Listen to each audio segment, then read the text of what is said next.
Okay, I mean, well, you mentioned at the launch that you've been doing this now since 1978. Yeah. Do you still get as excited as the general public do ahead of a big tournament? Yeah, I think it's great, and particularly when Ireland are involved.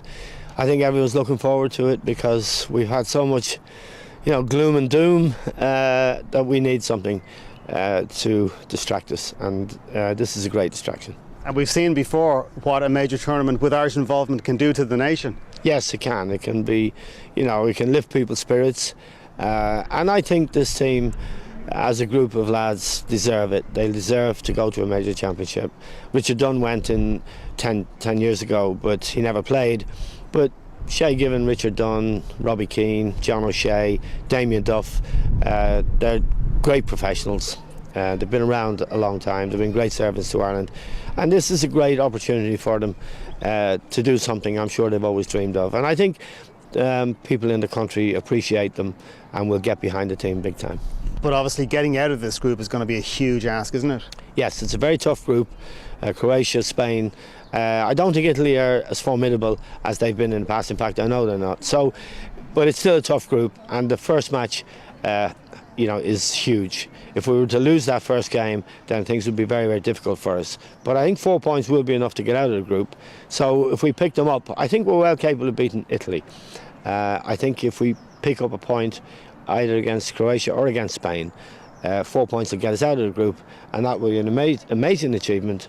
We'll be in the quarter-final of the European Championship, so I think that's fantastic. I suppose the squad itself pretty much picks itself. I mean, is there anybody in there who perhaps you would think maybe shouldn't be, and maybe someone who isn't in the squad who we would like to have seen in it? Well, it's too late for what might have been, but what I would say is I'm glad James McLean made it into the squad.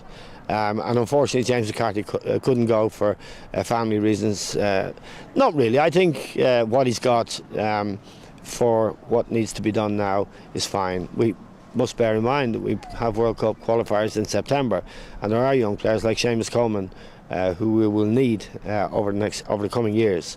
But for now, we have to deal with what is, and I'm glad McLean is going. There will be people who would like to see McLean start some of these games, but presumably that's unlikely to happen. It's unlikely to happen, although Liam Brady said this morning at the press conference that he thought McLean might do well in training and play his way into the starting 11. I would like to see McLean start, but I would imagine that Damien Duff and McGeady, who've been holding those positions through the qualifying campaign, will keep their places. But McLean will still have a contribution to make from the bench, even if he doesn't start. And finally, if we are to be successful by our own standards in terms of getting out of this group, is there one Irish player you feel really needs to be on his game for that to happen? Well, I think Richard Dunn, who has had injury trouble over the last few months. I'd like to see Richard. I'd like to be sure that Richard was fit and ready to go. He's a big lad. He needs a lot of work. So Richard Dunn's form, I think, is hugely important. And Robbie Keane, who is our ace goal scorer, I think Robbie will need to perform for